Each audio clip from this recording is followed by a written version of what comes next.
Hello and welcome to Adventures in Black and White, and this is my series on how to get into affiliated competing. So today I'm at Little Downham and I'm going to be talking all about how to get into eventing, and I've got a very special guest and to explain more. There isn't it? Sadly. I did a very good dressage test on him the other day. It was only a dressage competition at my own yard, but I briefly forgot that I don't enjoy dressage very much, and I've entered some BE actually for this month. So wait for me to have a bad time there, and I'll go off it again.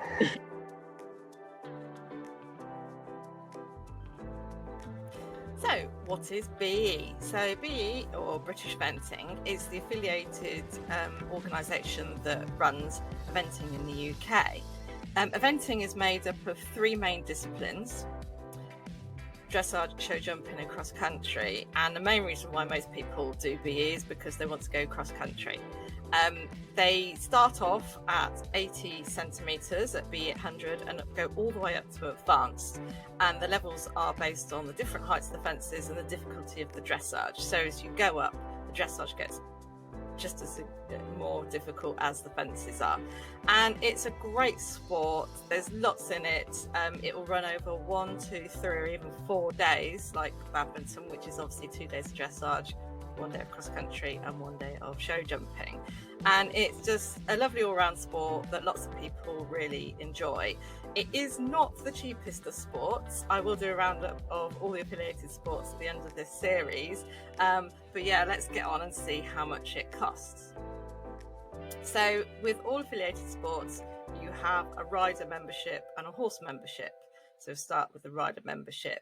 I'm not going to go through all the different sorts of memberships for BE because you don't need to know that at this stage.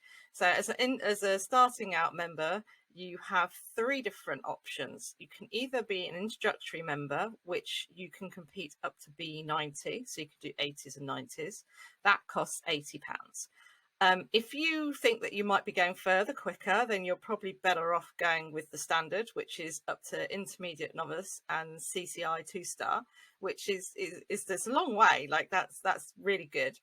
And that's £125 a year. There are different options. I think I know with the horse one, definitely you can do half year, and I'm pretty sure you can do half year with the rider one, but it then would affect how you qualify for things.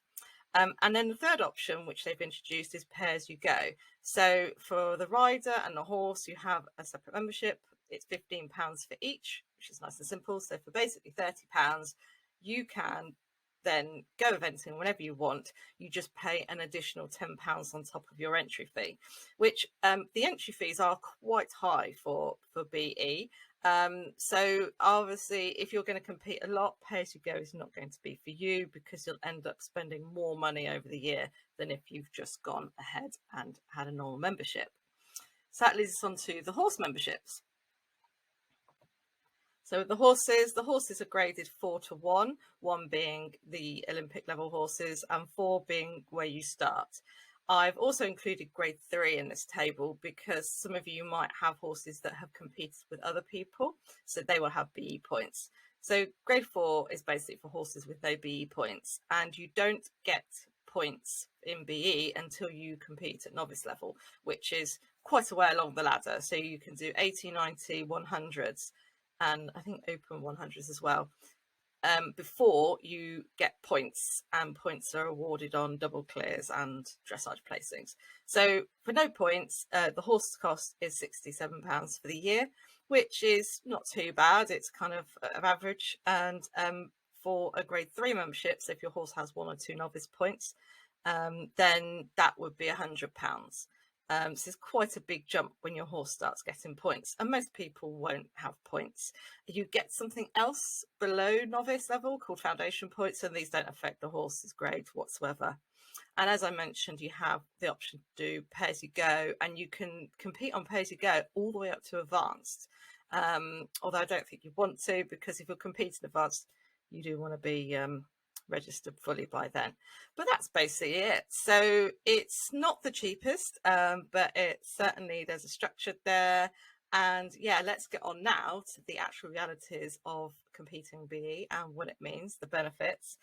And let's speak to the lovely Rachel. Right, and so that's enough of me talking about BE. I'm now going to introduce my friend Rachel. I've known Rachel for, gosh, how long have I known you? It must be like, what, 10, 15 years now? I think I moved to Newmarket in about 2011, 2012. Yeah, yeah. And And so, yeah, yeah, we were on a livery yard together, and Rachel had a lovely ex-racer called Pete at the time. And then she also bought one of her current competition horses, Simon, at that same time. That's King, what's he called? King Louis the Third. That's it, King Louis the Third. And Rachel competes at BE, and she's just done the 2-star at, where was the 2-star? That was at Houghton, wasn't it? Houghton, 2-star long at Houghton Court and a 2-star short at Chatsworth. So a bumper May. Brilliant, yeah, and wow, like such an achievement because Simon's an ex-racehorse, isn't he? So Yeah, Simon's a funny horse.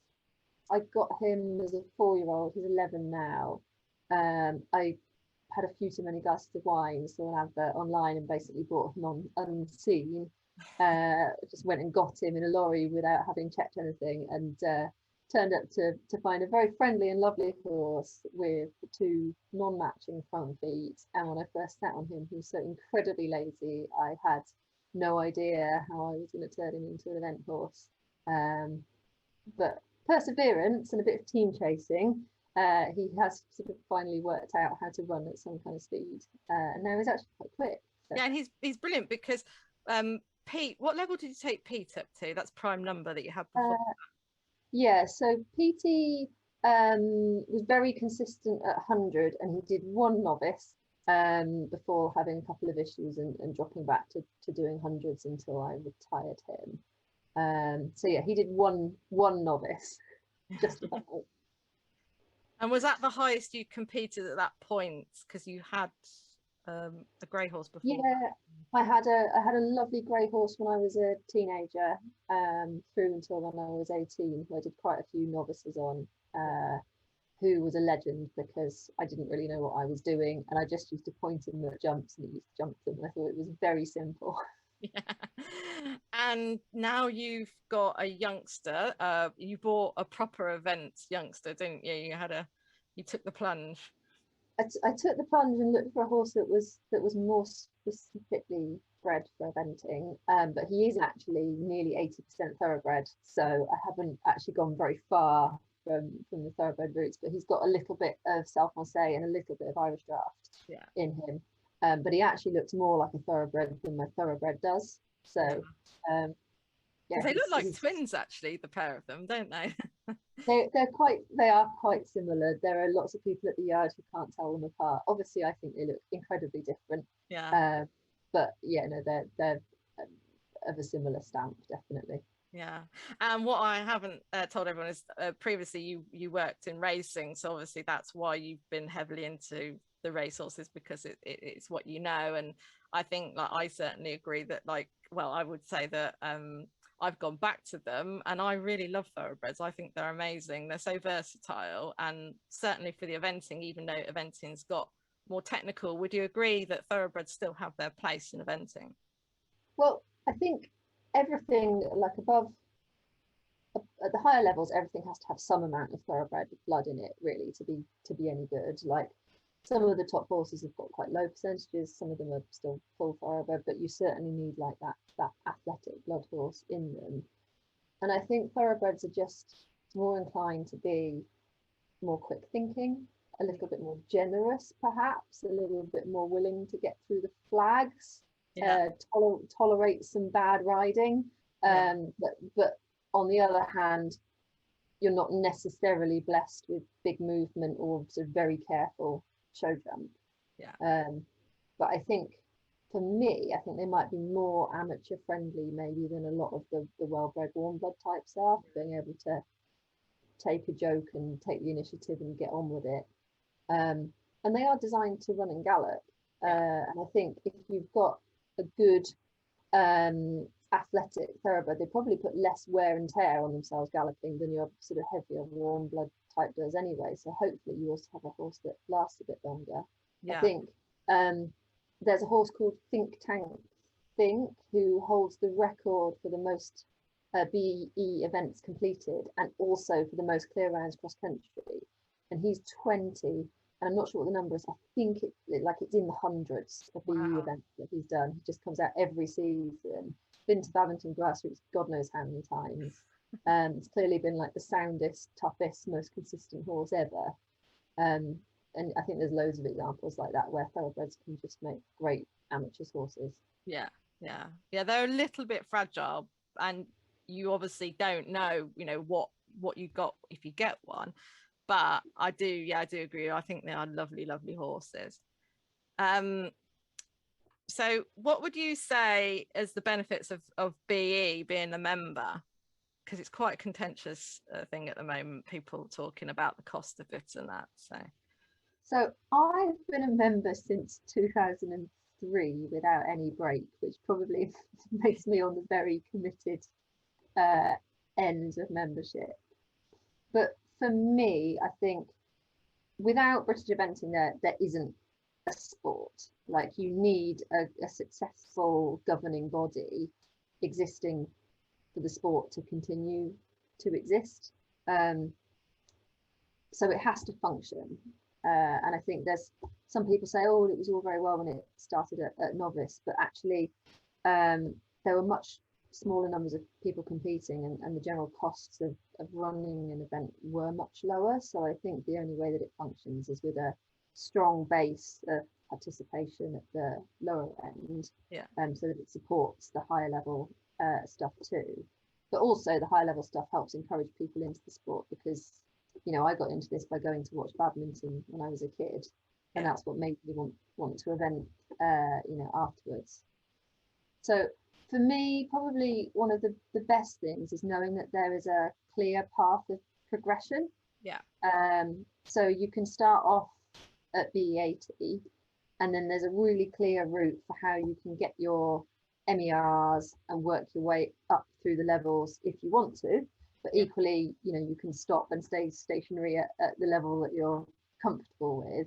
There's no pressure to keep on moving up. But I love the fact that there's a pathway that you can see that takes you all the way from 80 all the way up to 5-star if you wanted to. I've got sort of halfway up the path in that I've got to 2-star level, but I've only got there because I've had all of the opportunities at grassroots events to prepare my horses so that they've got all the skills they need when we go to the bigger stuff.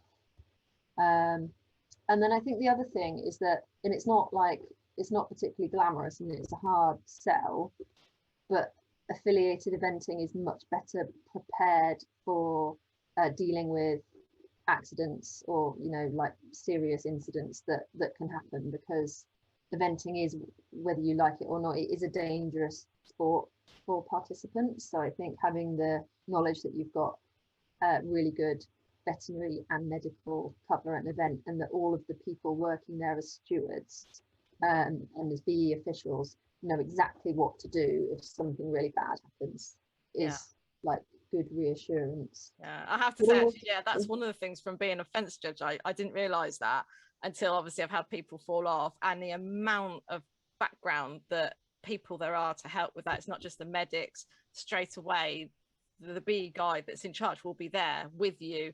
There is forms we have to fill out exactly what's happened, and and a lot of, if having come and competed unaffiliated, there's a lot that goes on that you think this is a little bit dodgy. So I do totally see where you're coming from that, and I didn't appreciate that until I experienced it from a fence judge perspective. And you hope that you never have to experience it, and that it doesn't have to happen, but it's knowing that people know exactly what to do when something goes wrong.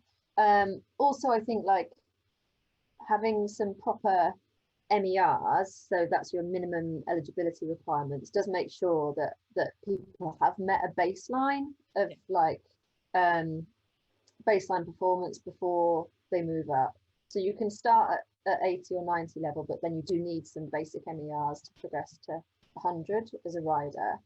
And I think there's also like a continuing performance requirement that means that if people are sort of constantly getting eliminated and falling off, actually they do need to step back and make sure that they're safe at the level below before they move up again. And that's not to deliberately to upset or annoy people because they want to be doing the bigger events. It's basically for the safety of participants and for the safety of horses. because horses don't get to choose what level you put them in at on the entry form. So I think that's all really sensible. And yeah, there's a great atmosphere at most of the events. I've been to some spectacular places, like galloping around the parkland at Chatsworth was unbelievable, to be honest. I was having such a nice time. I forgot to steer at one of the fences. So. Yeah. Oh, you won't be doing that again, will you? Well, you did at Houghton. I did it again at Houghton. So. Third time lucky. So yeah, no, that's great. And what are your plans for the rest of the season? Because you've been having such a good year so far. So the older horse, King Louis, he is qualified to go to Gatcombe, but I've actually got a choice. So he's qualified for the Corinthian Cup, which is the sort of novice restricted championship. But there is also a class that runs at Gatcombe for ex-race horses, which runs at intermediate novice level. And that's probably got bigger prize money and lower entries than the Corinthian Cup does. Yeah. So I'm going to monitor who's entered for what and then decide which one to run him in. So we'll do a couple of sort of smaller novices to get him back going again, because he's had a little holiday since Houghton. And then we'll go to Gatcombe, and then we'll see how things go. But probably the plan for the end of the season is to do another 2-star long, but head down to Bicton again, because I really liked it when I went before. Great courses, hilly terrain, and being at the end of October, they tend to get a bit of rain. There tends to be a good bit of cut in the ground, and Simon loves nothing more than running through a bit of mud. And that's a mission from yours, because you're up in Cheshire, so yeah. But then I suppose you're the right side of the country to go down. When I went from Newmarket, it was a really long way to get to Bicton. It's an easy enough drive. Although when I went to Bicton back in 2020, which was our first 2-star run, we'd had to set off at a ridiculous time in the morning. I think I loaded about 3 a.m. Yeah. We were driving down the motorway, and I was like going onto the M5, but I just realised that I hadn't actually packed a duvet or any bedding onto the lorry. So I actually grew up near Bristol, so I thought, oh my God, maybe I should pull in at my parents' house somehow and see if they've got any bedding. But then I thought, it's not really fair to ring them at 4 a.m. And this was obviously when COVID was a big risk as well, and turn up asking for bedding. So we managed to pull in at Cribbs Causeway Asda's at sort of 4:30 in the morning, which is open 24 hours, fortunately, and went in and bought a duvet, pillows, covers, and a couple of extra bottles of port, because why not? Yeah, why not?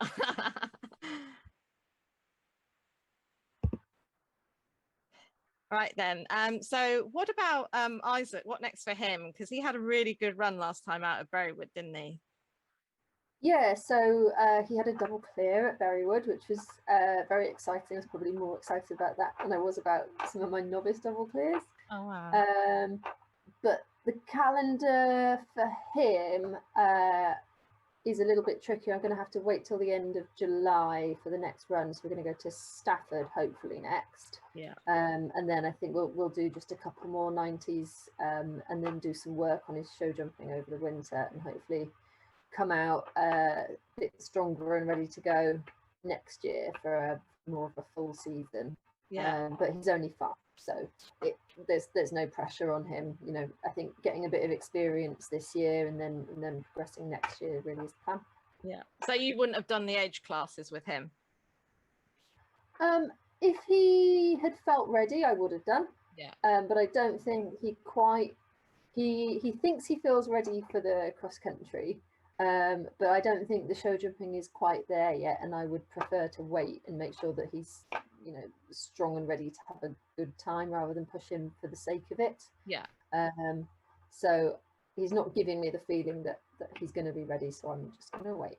Yeah, and you've got plenty of time because he's only 5, so exactly. I mean, I think having the new 1-star class as the 5-year-old championships at Osberton looks great, but there are some much more sort of physically developed 5-year-olds out there who are going to be better suited to it than he is. So I'll let them do it. That's fair enough. And yeah, so over the winter you'll show jump him, do a bit more dressage. It's dressage Yeah, well, I, good though, isn't it? So I did a very good dressage test on him the other day. It was only a dressage competition at my own yard, but I briefly forgot that I don't enjoy dressage very much, and I've entered some BD actually for this month. So wait for me to have a bad time there, and I'll go off it again. yeah. And so you're an average 9 to 5 rider, although you're not average rider at all, but you have a 9 to 5 job. How do you find juggling the 2 horses, eventing, and a job? Although obviously you work from home, so you kind of have a little bit of an ahead on some of us. So, but Well, I when I started like competing too, I was very much office based. So I live in central Manchester, and at the time I had an office job in central Manchester, and then I was nipping out to the yard, which is about sort of 7 miles from the centre, in the evenings. But actually, during one of the many COVID lockdowns, I ended up switching roles sort of within my organisation. So I'm actually technically based in London now, but living in Manchester, but mainly working from home. But I do have to go into London sometimes. yeah. I find the juggle a bit tricky, but I think the main thing is that my yard is really flexible. So I'm on 5-day livery, so I've got somebody really good who looks after my horses during the week. So all I need to worry about is turning up and riding. And I'm often riding until quite late at night, often still on board at 9:30 in the evening. And my yard don't mind about me being up there late riding, which is great because a lot of yards wouldn't be okay with that. And then I work a compressed week, so I do 10 days in 9. So that means every 2 weeks I've got a free day where I can actually get out and do some training or competition, which is really helpful. And yeah, my team at work are very understanding about me suddenly panicking that I need a vet to come to a horse and vanishing for a few hours. So I'm grateful for them being flexible with me, even if none of them are horsey and they think I'm completely mad. Well, they probably have kids, so that they're looking after every now and then. So that's how I kind of think about it. Uh, yeah, I think I think not many people on my team do have kids. I work with quite a few sort of recent graduates from university who are super dedicated to work, and I sometimes feel like I have to make a strong case to them as to why it's important, even from the start, to make sure that work does not define your life. Yeah. I think finding a balance is hard because I feel like eventing defines my life. Yeah. Probably more than work would love it to, but there you go. Yeah. But no, that's great. And I know like you're in a really nice area where you are, and you're fortunate to have a yard like that. Because like certainly where I live, I'd love to be able to have my horse on that sort of system. I think, yeah, there's definite benefits to it. So yeah. But you're also in that lovely area because you're near Somerford Park and places like that, aren't you? So Yeah, we're pretty well placed. Somerford's sort of 40 minutes in the lorry, so is Kelsall. yeah. And there's quite a lot of nice indoor show jumping and dressage venues for the off season as well. But yeah, the yard's great. It's a 100-horse yard. It's very busy. There's lots of kids. It's not the tidiest place in the world, but it's got good turnout, a few different arenas to use, some off-road hacking, and that's all you really need. Yeah. We sometimes lose people who then sort of move to Somerford with their competition horses, but I don't think it actually does any magic like performance tricks moving somewhere like that, because you don't need your cross country course every single day of the week. No. And for me, it's much better to have the horses 7 miles away so I can actually get there after work and ride them. Yeah. That's more important, like being able to get there. Because you've got a horse box, so you can go there if you need to. So yeah, and I go there quite a lot. I don't need to be there every day. Yeah, no, that's great. No, well, that's great, and it's lovely to hear about your plans, and thanks for sharing your thoughts on BE. Yeah, it's been really nice speaking to you, and I hope that everyone that's watching likes what we've been talking about. You can follow Rachel on Instagram. You are city centre eventer, aren't you? Yeah, and but named from when I did work in a city centre every single day. But And you're also on YouTube and on Facebook, so you're all there. So if everyone wants to follow Rachel and see her amazing eventing adventure, then there you go. Anyway, that's brilliant. And yeah, bye bye. Thanks very much, Ria.